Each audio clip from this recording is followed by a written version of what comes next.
This week on How Did They Play, we're going to cover some of the biggest stories from the world today. So let's start off with England. Manchester City beat Arsenal in a vital and crucial game in the title race.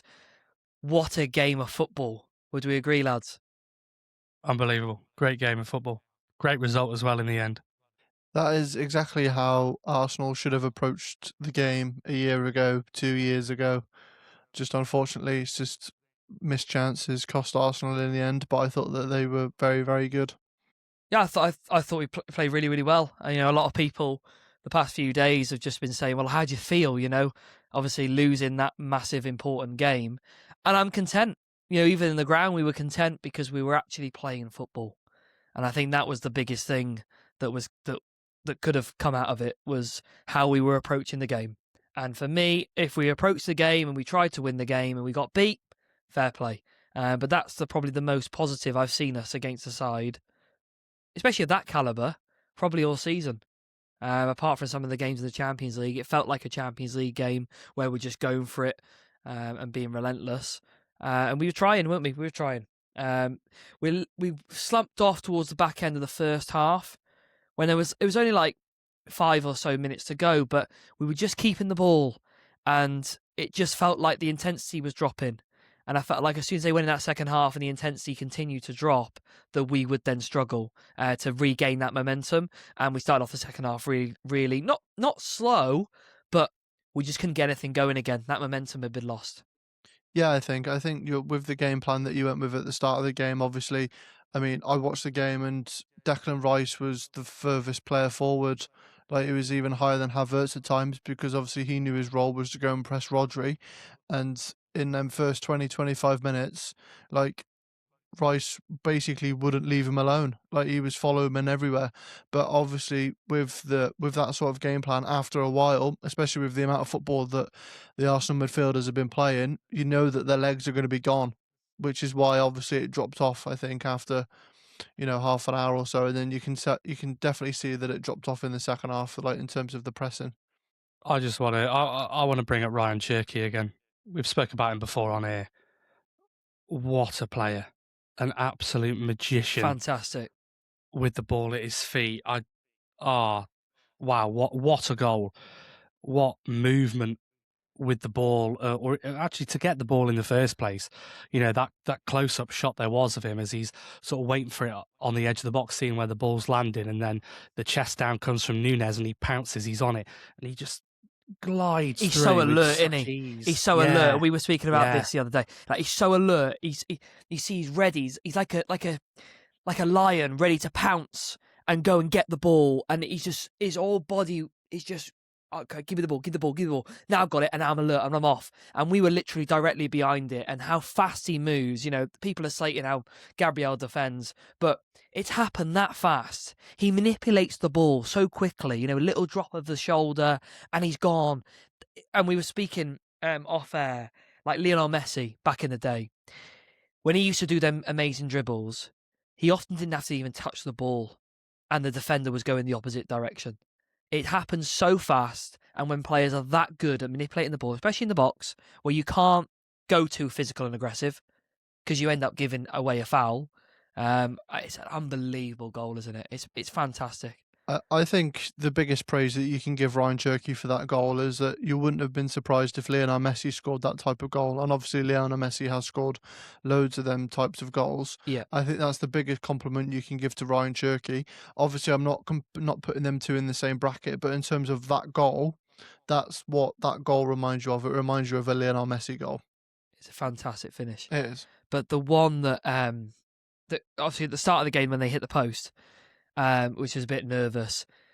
But the goal from Havertz, and I'm going to call it the goal from Havertz because they were doing some Monday Night Football analysis on how he's like so ready to go and pounce and kind of like disguise himself behind the defender, and then obviously the ball goes and he sprints and he gets there.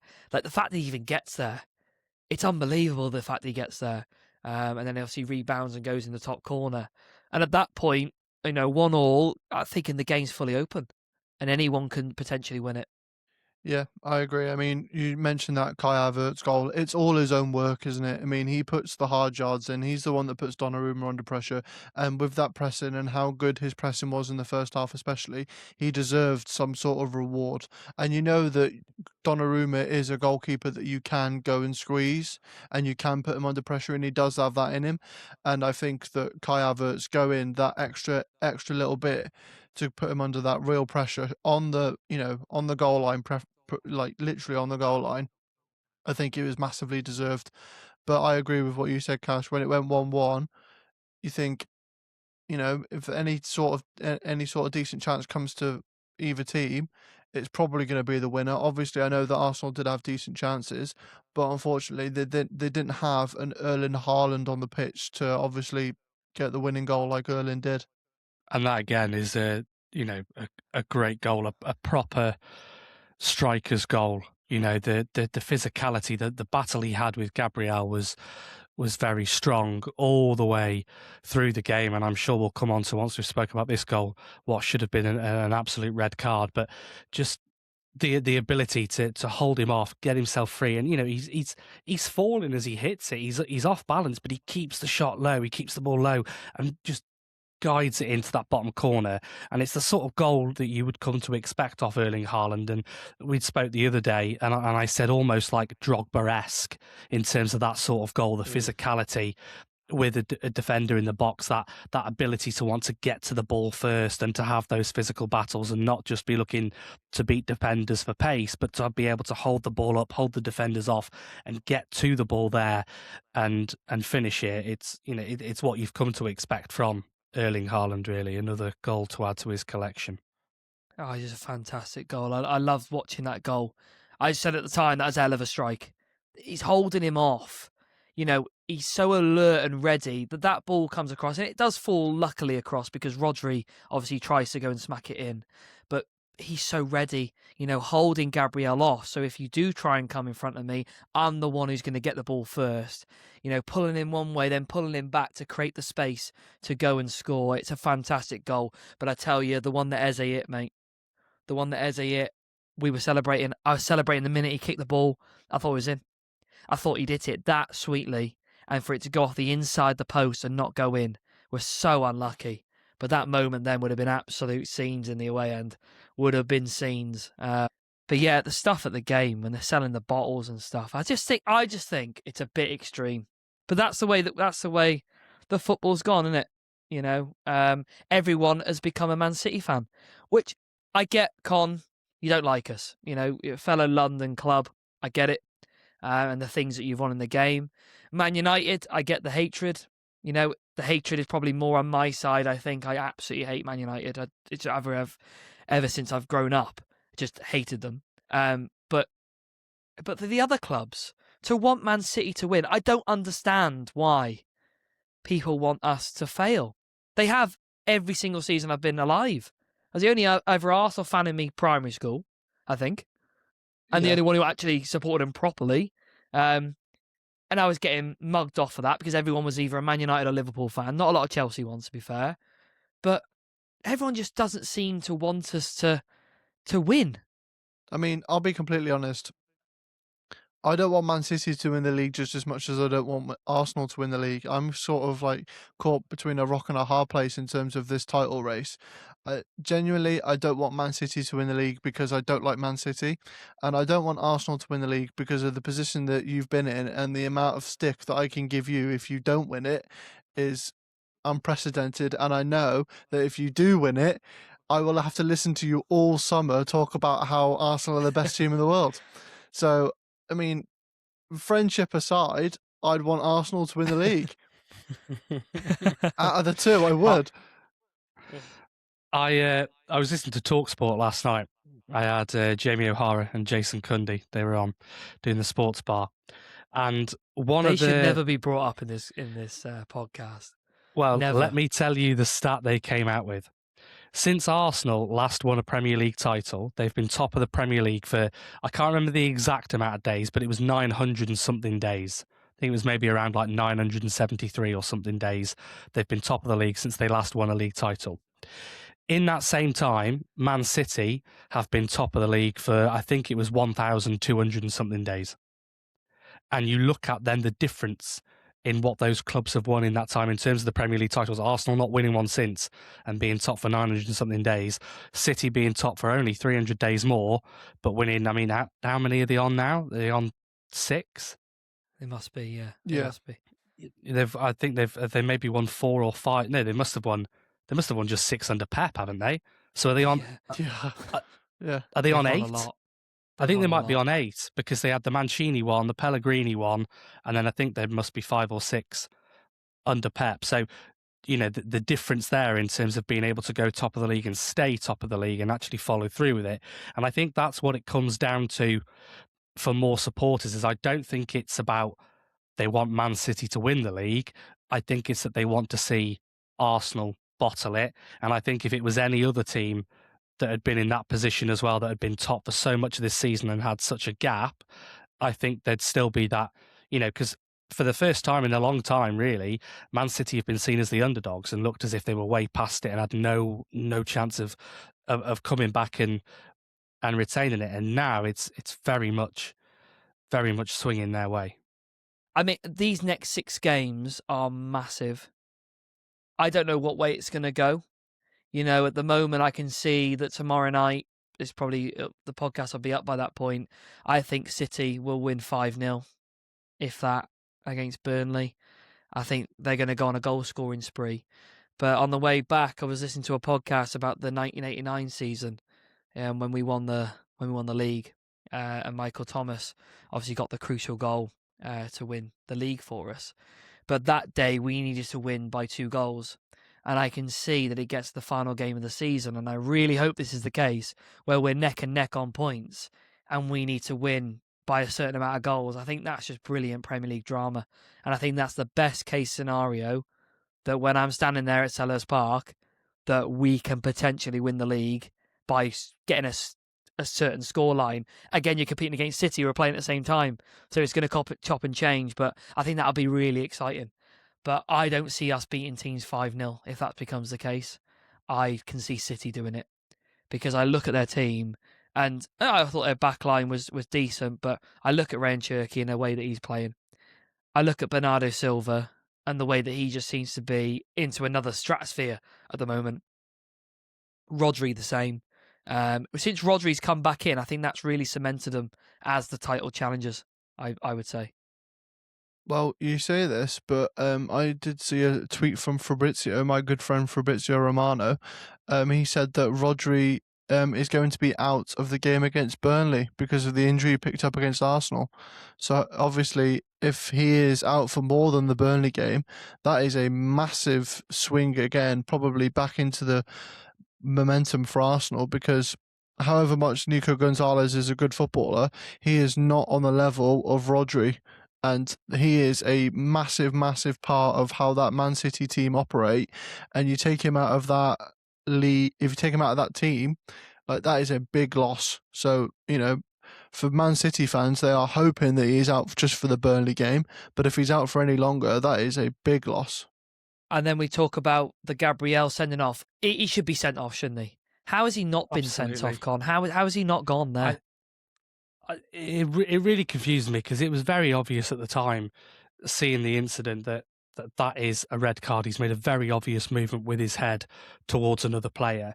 So how the referee's not sent him off to begin with, I don't know. How then VAR has checked it and has agreed, yeah, a yellow card's fine, and the PGMOL then come out and release a statement to say that, well, he wasn't given a red card because it wasn't aggressive. If you move your head... It could be more aggressive, could it?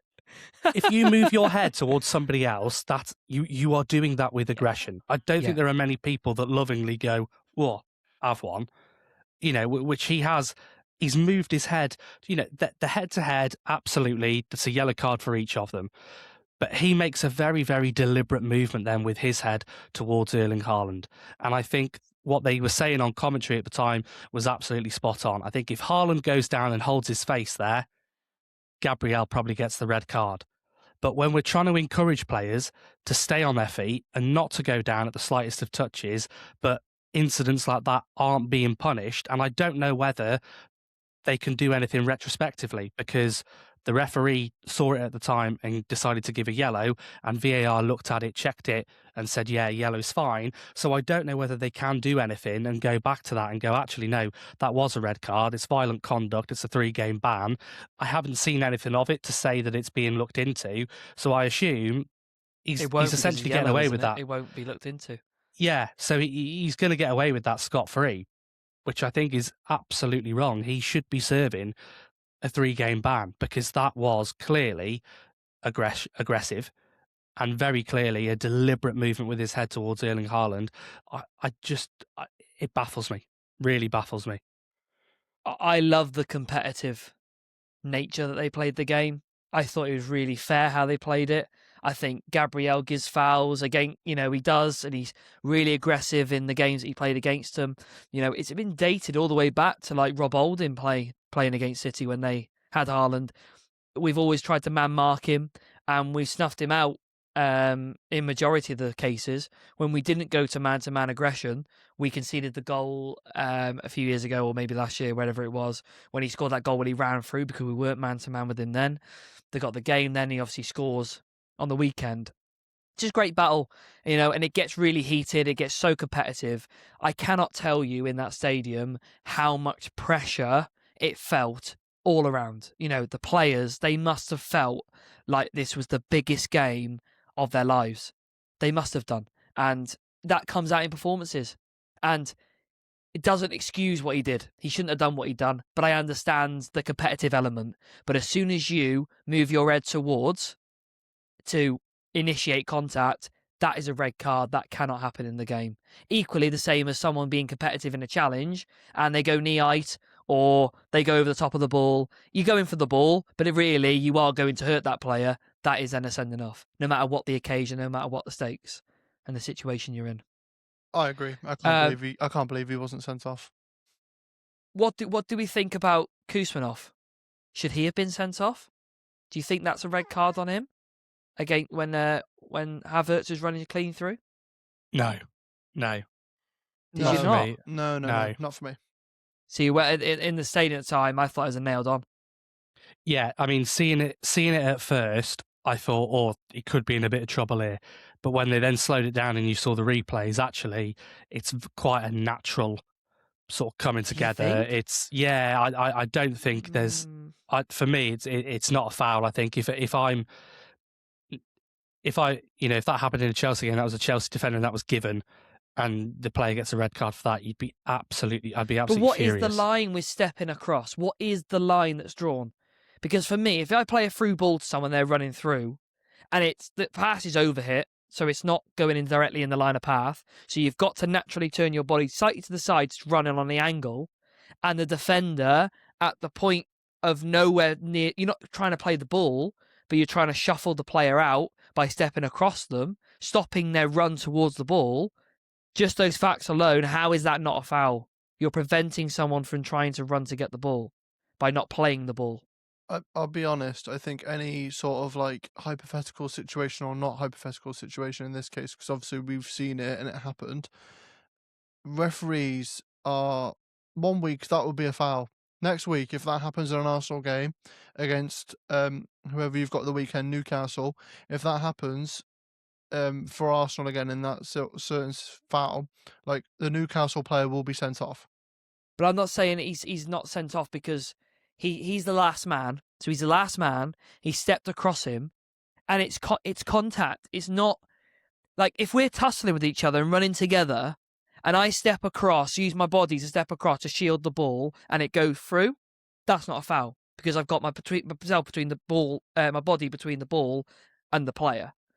If I meet that at a later point or an earlier point to where the ball is going in the path of the player, that's a foul. I don't see how it's not a foul, but unless I'm completely wrong in that, and I might be, I would say let us know in the comments, but it's been turned off. All in the Spotify comments, let us know what you think. It seems to be more civil in there. So that's City Arsenal. Any more on City Arsenal? I think for me, it's just the Havertz header at the end. I think that's a golden opportunity there to snatch a point, isn't it? And it's not quite come off for him. the perspective. You know, when those high crosses come in, if you meet it at its highest point and you jump too early, so you're trying to meet it and you header, it's always going to go flat or it's going above. You have to let the ball drop, and that's maybe the trajectory of the ball has to change where you're coming down on it. He just has to jump later, but in the context situation of what you're in, he doesn't even know he's got that many yards of space. The ball is perfect to a degree in the area where it's hit, but probably trajectory is probably too high. He's jumped up too early, headed it too flat, not being able to come down on it or angle it in any way. It's a massive, massive chance. Even if it goes on target, does he score? I mean, I've seen Donnarumma do that against us in the Champions League. Big header, down in the corner, he scoops it out. It's an unbelievable world-class save. So do I think he scores? I'm not sure. But if you get it on target, at least you get a chance, don't you? Definitely. I think not necessarily maybe he's rushed it, but I think he's obviously his eyes have lit up, haven't they? And he's just gone, Oh, okay, God, yeah. and he's Yeah. just gonna go. I'm just gonna go and make contacts, and that's exactly what you should do in that situation. If he feels that doesn't have the time or the yards that he's got, obviously you'd rather him make contact, and it might fall, it might it might drop somewhere rather than him completely miss it or not even bother jumping up for the header. At least he's making contact, and at least he is trying to get it on target. But Yeah. on a different day, he times that better. And like you say, it could that could be last kick of the game, and it could end 2-2. And we're sat here talking about how Arsenal have got a really good result at City and how they are now definitely nailed on favourites to win the league. Whereas now, obviously, in reality, it's a Yeah, lot it is tighter. It's a lot easier. tighter than perhaps it should be. Yeah. It'd be interesting these next 6 games. Yeah, it's exciting. But I like as a football fan, it's just great to see. That was the biggest occasion I think I've ever been to live. I don't think I've been to another one. The last one I can kind of remember felt that big, but I was at home, was the 2006 Champions League. That felt bigger. That felt bigger. But I said to my dad, I said, what feels bigger right now? Does it the fact that we're stood here about to watch this game? Or does it feel bigger? Does the Champions League final feel bigger? And he said, this game feels bigger because it's been so long since we've won the league. And I suppose in that context, in 2006, we came off the back of an invincible season, 304. 405, we beat you guys in the FA Cup final, and we won that on pens. And then you've got the next year after, we've still got our star-studded players. It was kind of natural that we're going for the Champions League, I suppose. So, yeah, I just think it's an interesting question. What game was actually bigger? Did it feel bigger, the fact that it were going for the league and it's City and it's that game to win it? Or was it, the Champions League final? But I suppose whoever went to the 89 game against Liverpool, where we had to win by 2 goals, they'd have probably said that game felt bigger.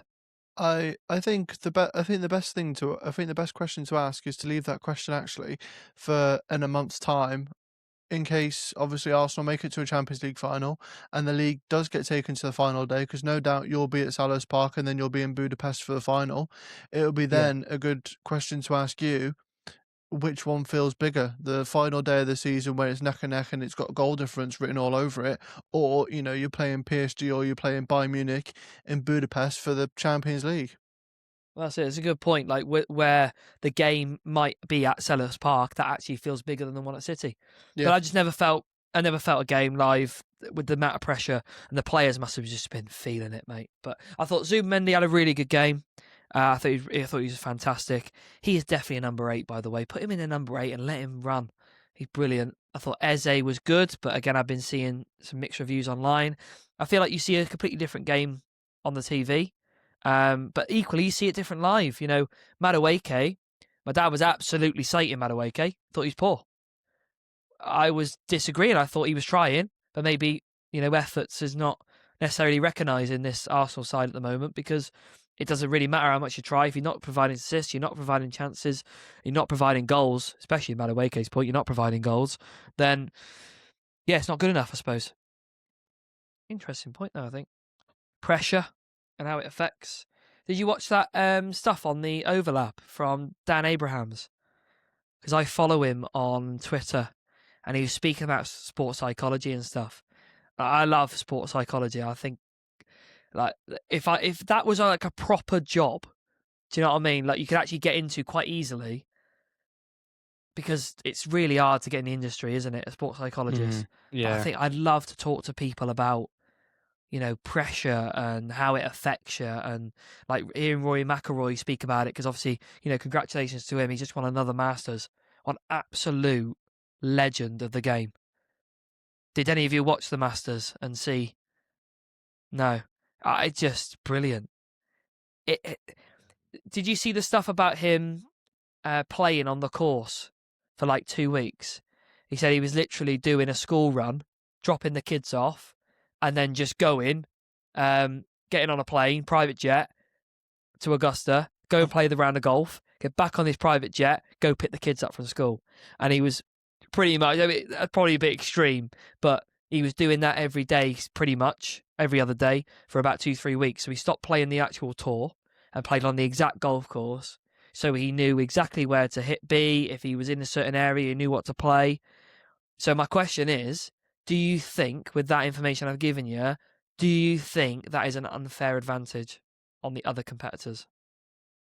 Or is it just brilliant planning? Well, yeah, I think you've got to applaud him for, because how many other players will have ever tried that or looked to do that? If that's not something that's been done before, is that because nobody's ever wanted to try doing that before? Or is that because it's never been allowed before and now it has been, but maybe wasn't common knowledge? So I think you have to, take your hat off to him for actually going and attempting it and being able to do it.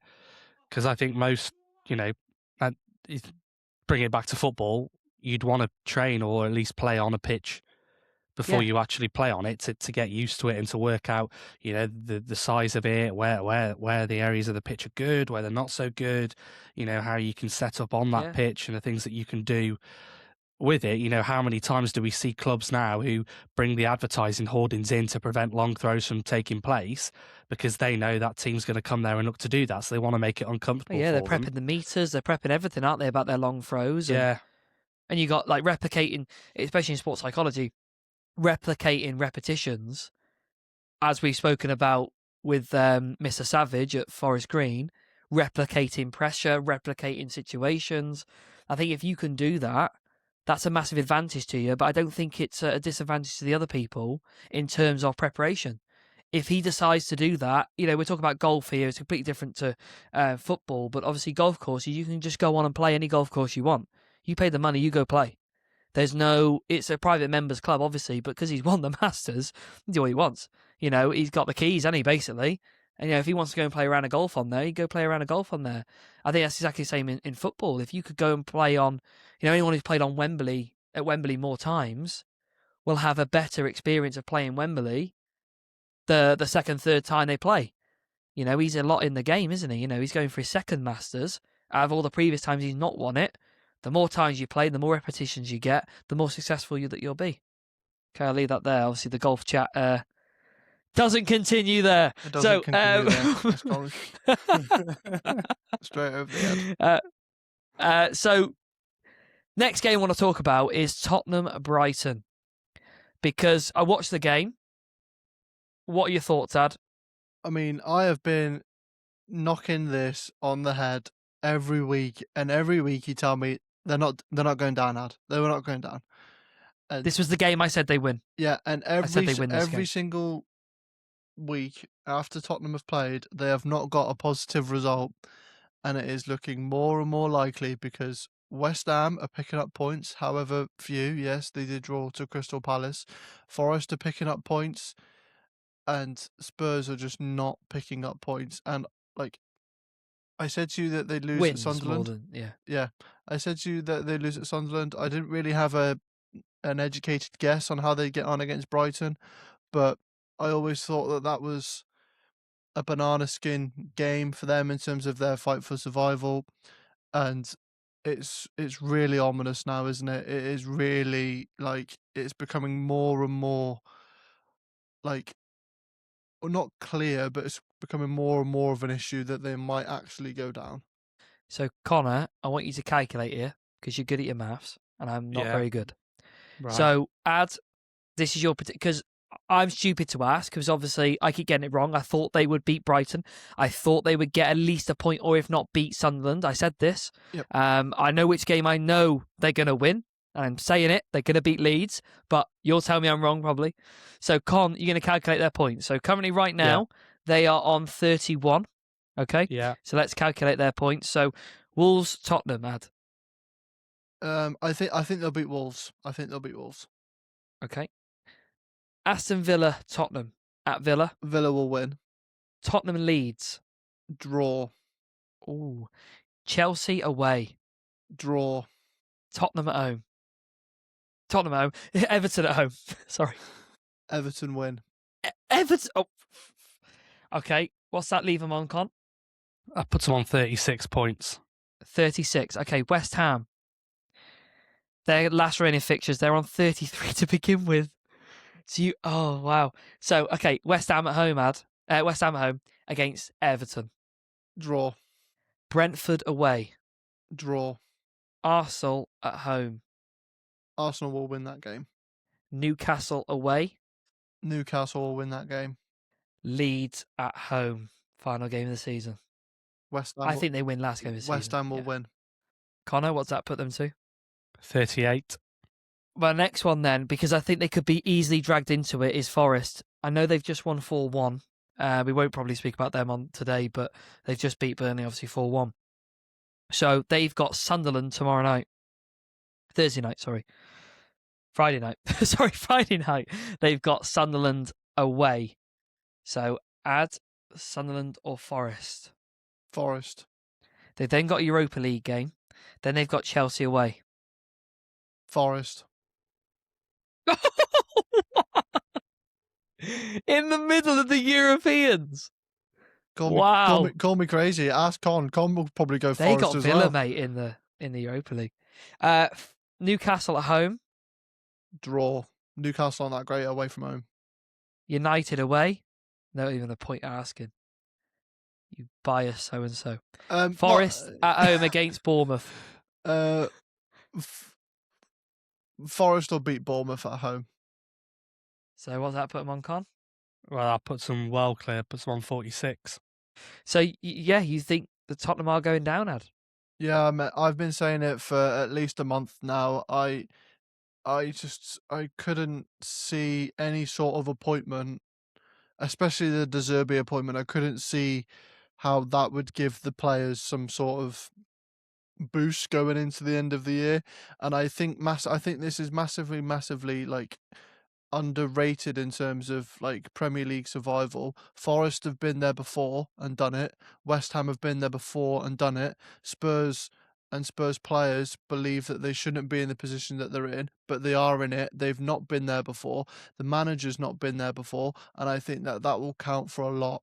Nuno has been in that situation before, obviously with Forest and West Ham, and obviously Vitor Pereira at Forest was in that situation with Wolves last year, and he got them out of it. De Zerbi is not the right man for the job that needs to be done at Spurs, and unfortunately that's what they've gone with, thinking that just because of his experience alone he'll keep him in the league. But mate, honestly, I can really see them going down. I can't for the life of me, apart from Wolves, I can't for the life of me see where they're going to win a game of football. And they need to win. You said to me a month ago, they need to get 3 wins. That was a month ago, and they still need to get 3 wins. Yeah. And they're running out of games, and they might be the worst side in the league. That's far. That's a bit far. Wolves, I know Wolves were already relegated, but what do you think, Con? Come on, what do you think? I think Wolves and Burnley are worse than them. I don't think the league table's lying with that. I think both of those clubs are worse than Tottenham. I think they are in real trouble. They've won 2 games since the 26th of October. They've not won a league game in 2026. They've won, what, 2 games since the 26th of October? Yeah, and that was both Shut up. They were both in 2025. They've not won a league game in 2026. No way. They're on an absolutely rotten run of form. Brighton at the weekend, it was a 95th minute equaliser. I think they conceded that. Obviously, Yeah, then class. lost them those 3 points and put them down to 1. My biggest concern is when they come to Stamford Bridge on the penultimate day of the season. You've got to put them They down. play You've that got to game. put the sword in them, mate. You've got This to. is the thing. Liam Rosenior, mate. I mean, He'll do it. I'm sort of split in that camp, really, because obviously I want to put Tottenham down. I really want to put Tottenham down. But I just wonder whether if we put Tottenham down, does that give Liam Rosenior too much credit? Does that keep him in a job if he puts Spurs down? Oh, Probably no, does. no. Absolutely not. Has he gone again? Yeah. What a goal from Xavi Simons, though, in that game. What a strike. It's the best thing he's done all year. Yeah, I was going to say, it's the only thing he's done all year, isn't it? Yeah. Yeah. They're raving about him and saying how well he played. But yeah. And obviously they get that last minute equaliser. Really, really stung them, didn't it? And let's see what happens over the next few podcasts, especially as we get slowly towards them being the championship, which just seems so mad. The next one, Villa winning 4-3. What a thriller in their game. Con, did you watch any of that or seen any bits of that you want to talk about? Yeah, I watched the game. Villa started very quickly, very brightly, got the early goal. Ollie Watkins bagged himself a couple, and Villa looked fairly comfortable throughout and put themselves into a 3-1 lead, and all of a sudden, just in those last few minutes, just completely capitulated, conceded the goal to make it 3-2, and you think, oh, it could get a little bit touchy now, and then straight from the kickoff to give the ball away and allow Sunderland up the other end then to go and equalise and make it 3-3. And at that point then you're thinking, there's only one team that's going to go on and win this here. Sunderland have got all the momentum, and they get a glorious chance, an unbelievable chance, clean through on goal. All he's got to do is slot it past Emi Martinez, and what does he do? He goes for the dink. This massive moment, that, innit? Massive. Because literally from that moment there, he goes for the dink. Martinez gets up, claws it away, and he's decent one-on-ones. Martinez, you look back at the World Cup final the other year, Kolo Muani late on, that unbelievable save he makes from him. This, again, a fantastic save, prevents Sunderland from going ahead, and then seconds later, Villa get the ball back up the other end. Digne puts the ball in, and Tammy Abraham gets the touch. And Villa win the game 4-3, and there's absolute scenes on the touchline. Unai Emery's going absolutely mental. And I think with that result, getting the win there, with other results that teams had over the weekend, I think Villa are nailed on to have the Champions League next season. Another team probably nailed on to get the Champions League next season is not Chelsea. Because Chelsea, if they manage to finish in the top 10, would be incredible. Con, yes or no, do you think Chelsea will finish inside the top 10? No. Adam, yes or no? I really, really hope not. Can't stand Chelsea. God, you're not getting this game, are you? Yes or no? No. No, okay. So, the one team that is going to finish inside the Champions League, which it pretty much cements it now, is Manchester United. Do you think, Ad, that you'd have actually finished inside the Champions League under Ruben Amorim? Do you think you would have done? I'm going to say yeah, but I'm going to say it would have been a lot closer than it was. And if you would have asked me at Christmas time or November time, would United basically pretty much finish third? I mean, if the results keep going our way and we, pick up a few more points, we're going to finish third. I would have said no, and I would have bitten your arm off for it. Considering that there's 5 spots for Champions League, I think even with the start that we had under Ruben Amorim, I think we would have had to fallen off massively not to get top 5. But I mean, I'm over the moon that we're going to be finishing inside the top 4, never mind top 5. So at this point then, before we go on to Chelsea, I know, Con, you are literally itching here to talk about them. But with Man United, do you give Michael Carrick the job? I've had conversations about this question because it gets posed to me all the time away from the podcast. I always said off camera, if they finish third, I can't understand how you don't give it to Michael Carrick. However, I am fully aware that there was an agreement in place when Michael Carrick came in that this was only going to be, almost like a shop window sort of job for him to get a job elsewhere. And I'm pretty certain now that with the higher ups at the club, with Sir Jim Ratcliffe, with Omar Barada, and etc., I have a funny feeling that they don't want another Solskjaer sort of managerial time, if that makes sense. Because obviously he was brought in on an interim basis, did really well, got the job, and obviously everyone knows how that ended up. And I have a funny feeling that the club fear that that's going to happen again. Now, I'm not saying that he's not in contention to get the job, and me personally, I think he should get it, but I think the club will want to look more towards a Luis Enrique, a Nagelsmann, a manager of that ilk that is out of contract, and they will want to try and coax them into managing Manchester United. However, if they don't manage to get them two names specifically, I think that they'll just give it to Michael Carrick. And we'll have that conversation when it comes to it, but it's good to hear your thoughts on whether they should hire him or not. How did you think the game went, Ad, before we come to the rage that is Mr. Alexander?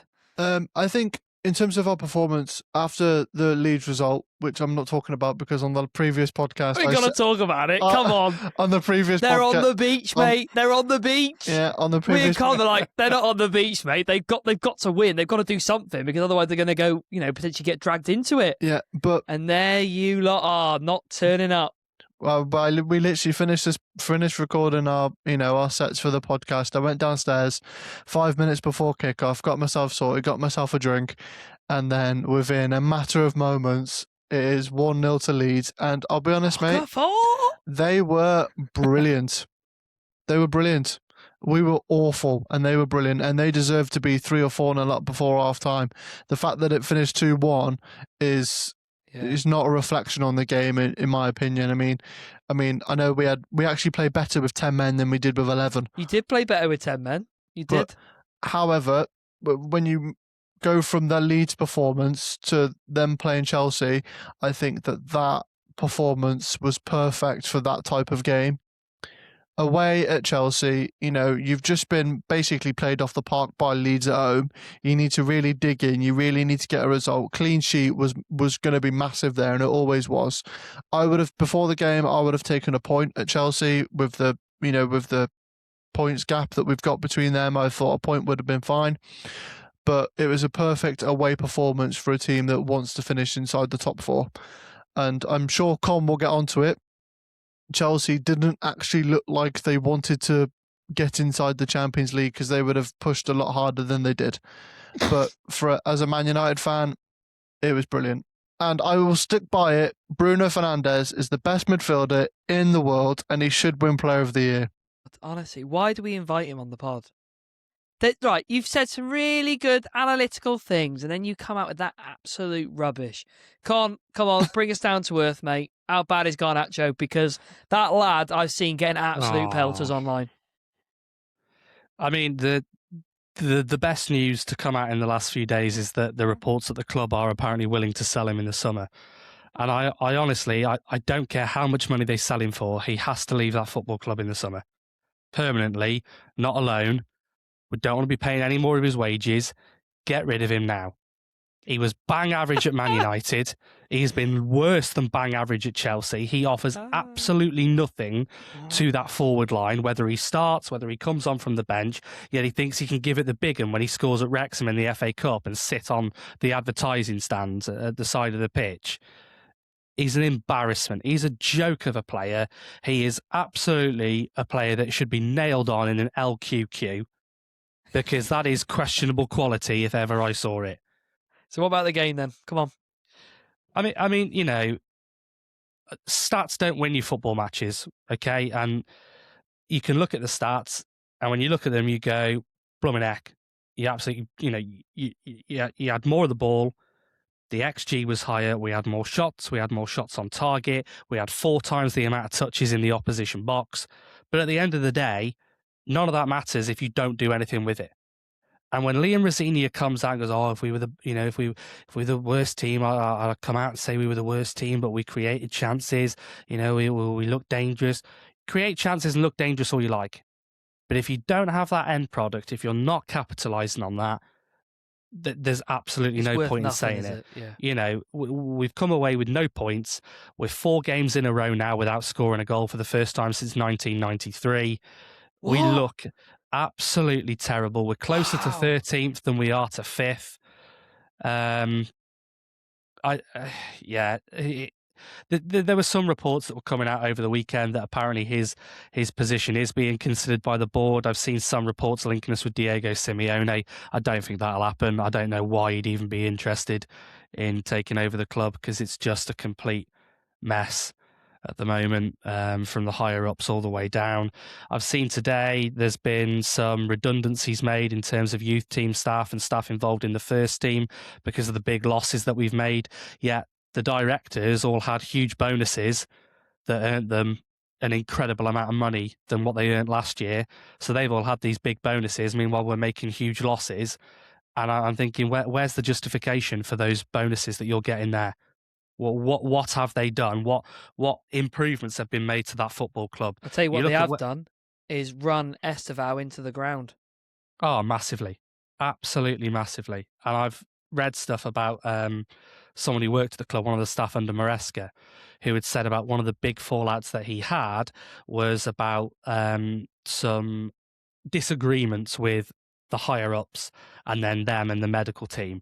And Estevao was one of those players where they said, if we keep pushing him, he is going to burn out. So he's not going to start every single game, or he's not going to play in every single game, because we've got to ease him in. You forget he's still only 18, Estevao. He's still very young, very new to the Premier League.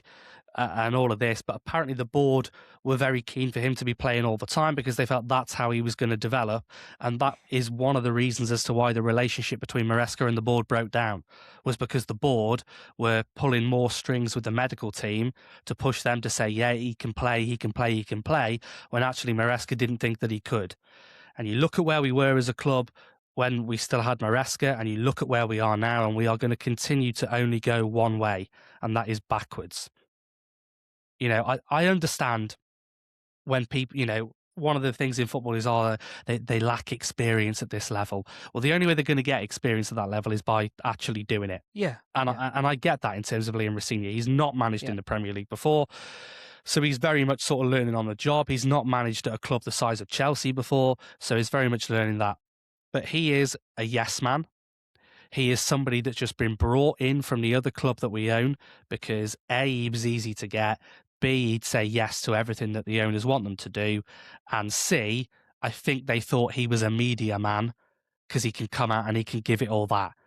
Well, it ain't working. People can see through the nonsense that he is spouting continuously. People that used to play with him, I'm seeing pop up on various different podcasts saying, why does it sound like he swallowed a dictionary? I don't recognise him. He wasn't like this as a player. And I know people can go away and learn the trade and upskill themselves. And, clearly this is a career he's wanted to go in. But, I just, he has the second worst points per game record of any Chelsea manager this century. And I know he's not been in charge that long. Yeah. But if you look at the bottom 4 for that, the bottom 4 are all appointments by this ownership. Bottom of that is Graham. Are they all recent? Bottom is Graham Potter. Wow. Second bottom is Rosenior. Now, third bottom is a little bit harsh because it's Lampard, but he obviously came in for that caretaker spell where I think he won maybe 2 league games under that awful season that we started with Potter. Yeah. And then fourth bottom is Pochettino. So those bottom 4 have all been appointed in the time that this ownership has been in place. And I know they've not been given a great deal of time. Pochettino had a season, Potter had a number of months, Lampard in that time was a caretaker for a few months, and Rosenior has been there since sort of January. But at the same time, you look at Man United in the time that Carrick's come in, and they're towards the top end of the form table and have picked up a lot of points and immediately rejuvenated that side. You look at the appointment of Rosenior and it's just so backwards, all of it. It really is. you were talking about the board and stuff, Con, and I mean, Man United's higher ups have been shocking for a number of years, and the appointment of Ruben Amorim obviously didn't work out, but the two good things that he did at the football club, one was somehow getting £40 million for Alejandro Garnacho.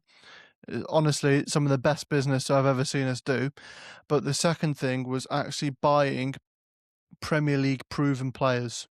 Now, granted, we're not pushing for the league this year. Obviously, that's Man City and Arsenal's title run. But in terms of we've always steered away Here we from go. we've always steered away from not buying. Next season. No. Here we go. I'm hearing it. I can hear it in your voice. I can hear it. No. But sign Jean-Philippe, and you're going to be competing. I can see it.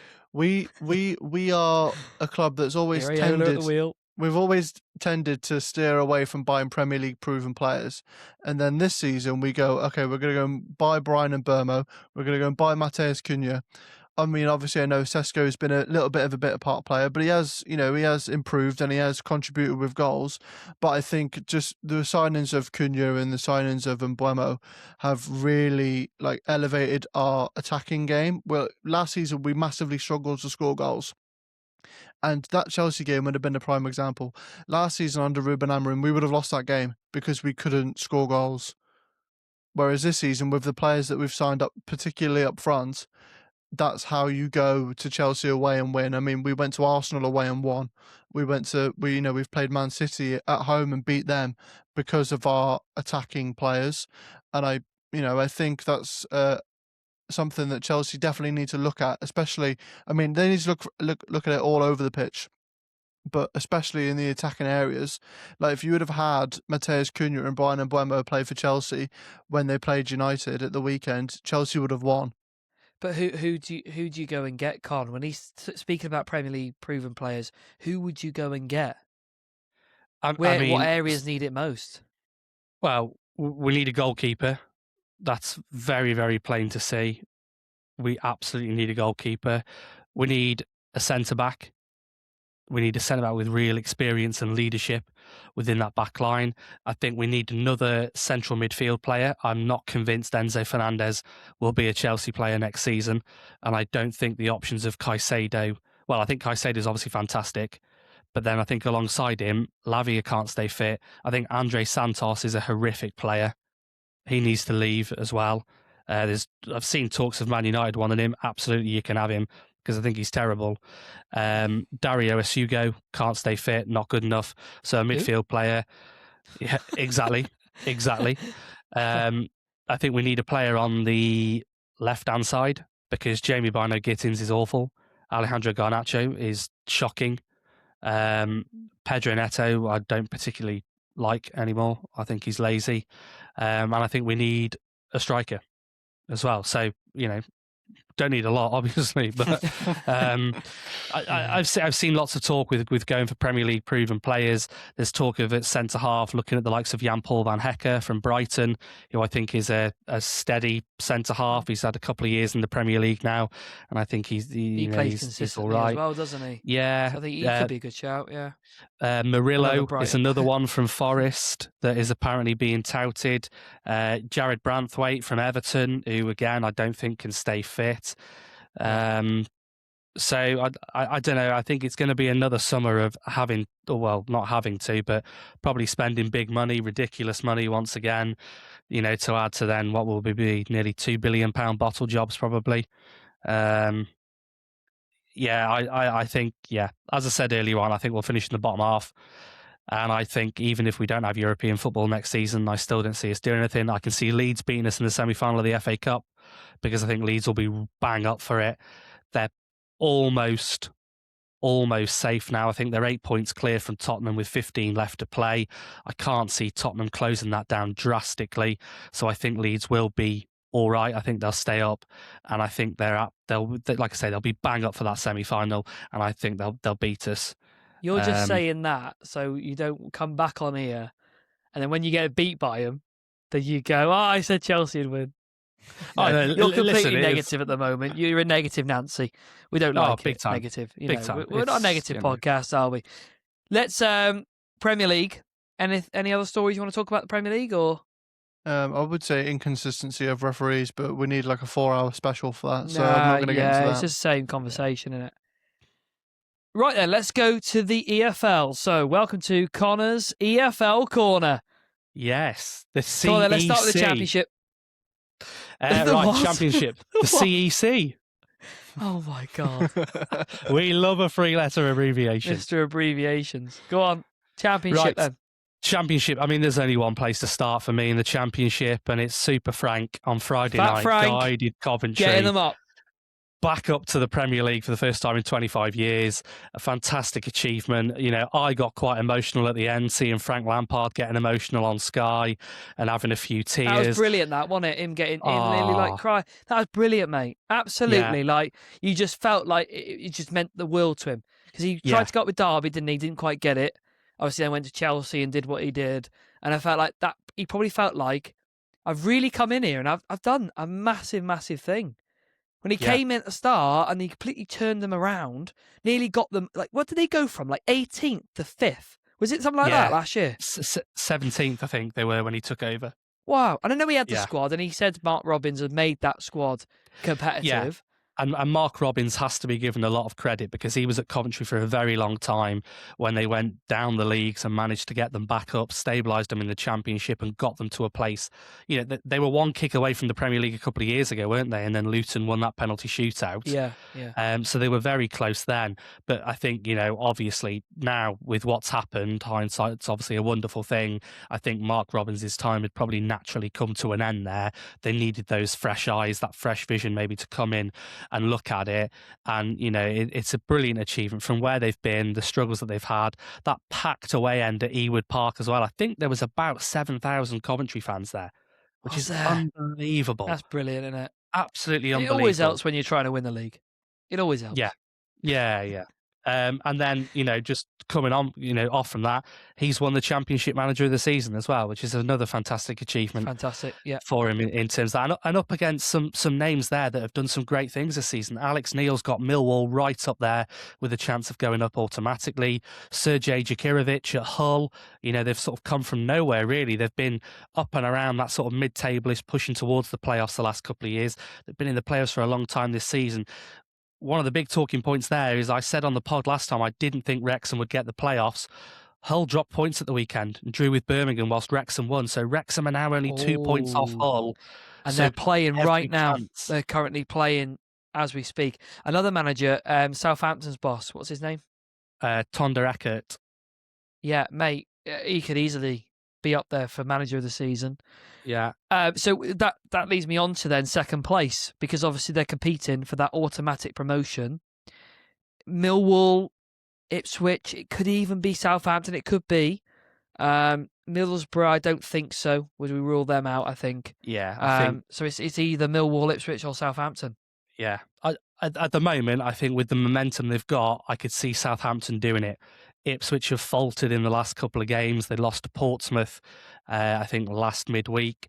They drew with Middlesbrough at home at the weekend, which is an entertaining game to watch. I enjoyed watching that. And so I think, based on momentum, I think Southampton might nick that second spot ahead of Ipswich and Millwall. Who do you think will go up, Ad, in second? I agree with Connor. I think Southampton have definitely got the momentum in their favour. Ipswich have sort of been the team that have been in and around that second, third top sort of place most of the season.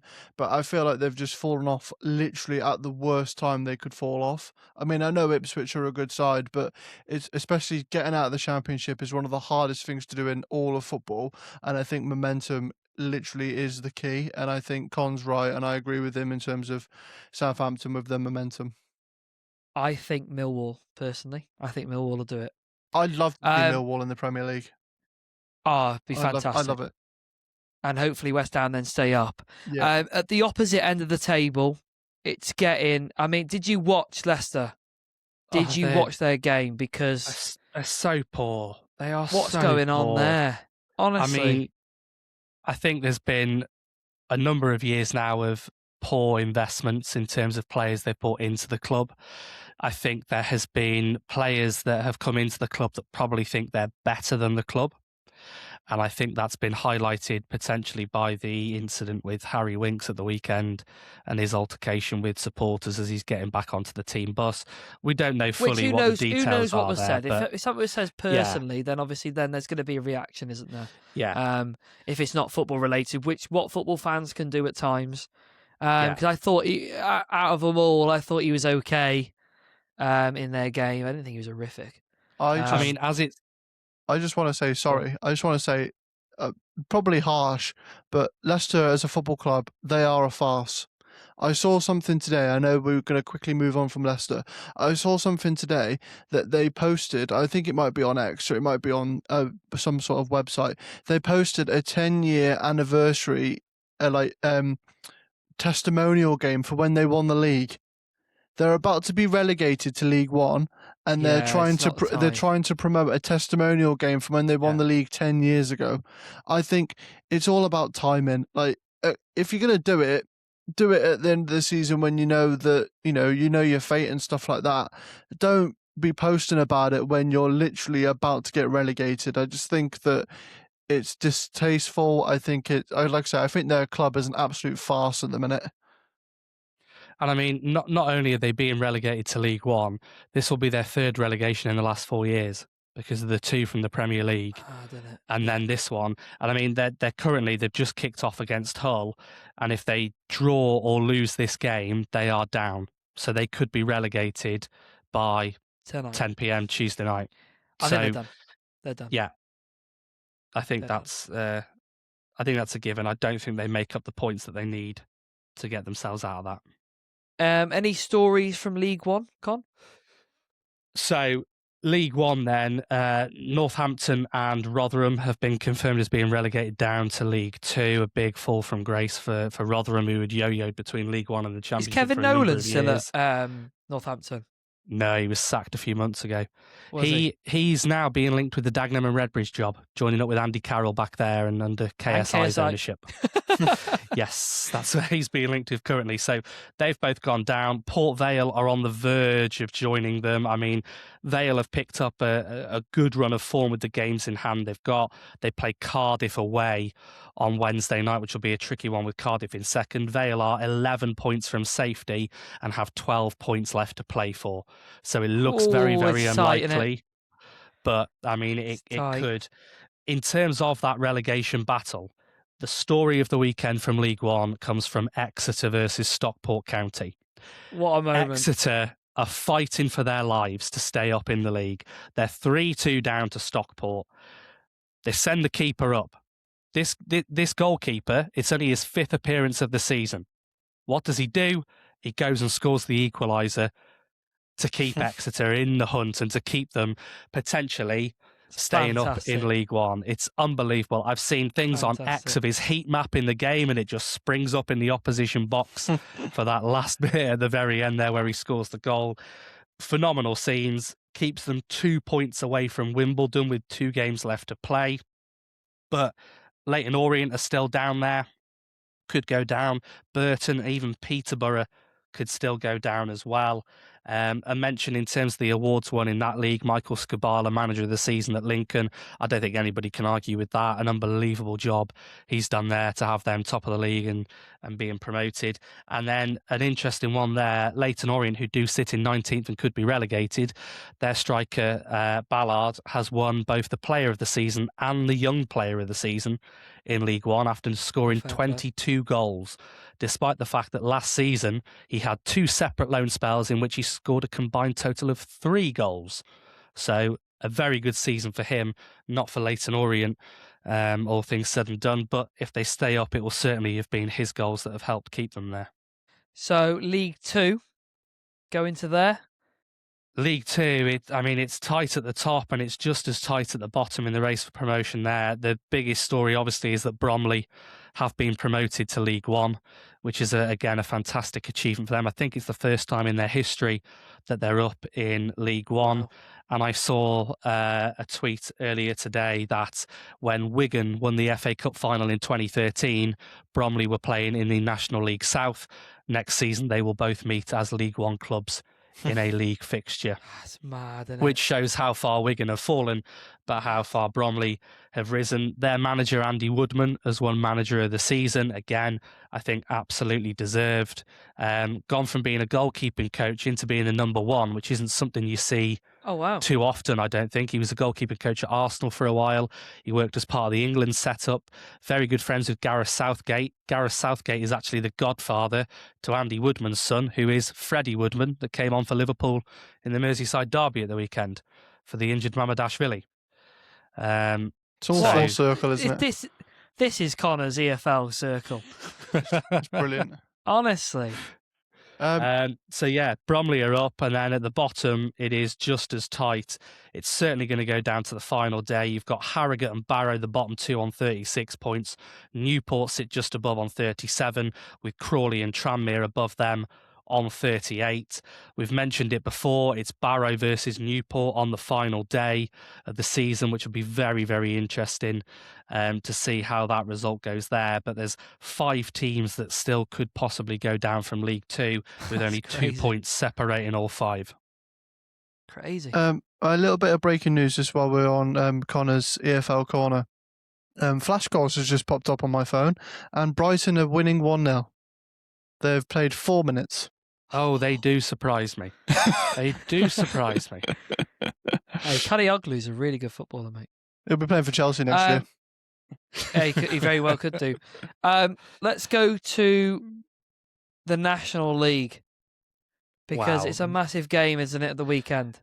This is something else. I mean, both York and Rochdale kicked off at 5:30 on Saturday evening in their fixtures.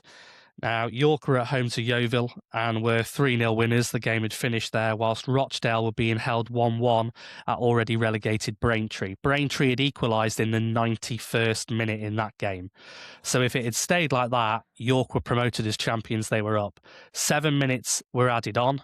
It got to the 9th minute, and Emmanuel Disaruvwe bags the winner for Rochdale to take the title to the last game of the season, where Rochdale host York. Oh my God. Everything, York everything sit on that you want. 107.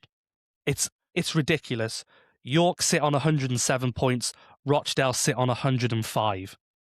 So a draw will see York go up. Obviously, a York win will take them up. A Rochdale win will mean they nick it on the last day by a point by beating York in that game. That is basically everything that you want in a title race. The amount of points that both teams are on, they're playing each other on the final day, and yeah. Who do you it's think, Ad? I think just because they got the points in the bag, and I think just because they don't actually need to win the game, I'm going to go for York. But I mean, it could go either way. I think Rochdale could do it. Playing at Oh. home, I think there'll be a huge crowd there, and I think Rochdale could well do it. Okay. It's really exciting times in the football world right now. Anything else, boys, before we wrap up? I don't think so. No? I mean, Okay. we just spoke about Southampton and momentum, and Southampton are 1-0 down at home to Bristol City. Hull are now 1-0 up at Leicester. Oh, Leicester have got to win that game. Nah, they're down. I they're think it's gone. done. So by the time you're hearing this podcast, if you listen this far and you've listened to the Connor's EFL Corner, it is done. They are down. I'm banking on it. So tune in our next episode on Friday, which will be the FNQ. Take care.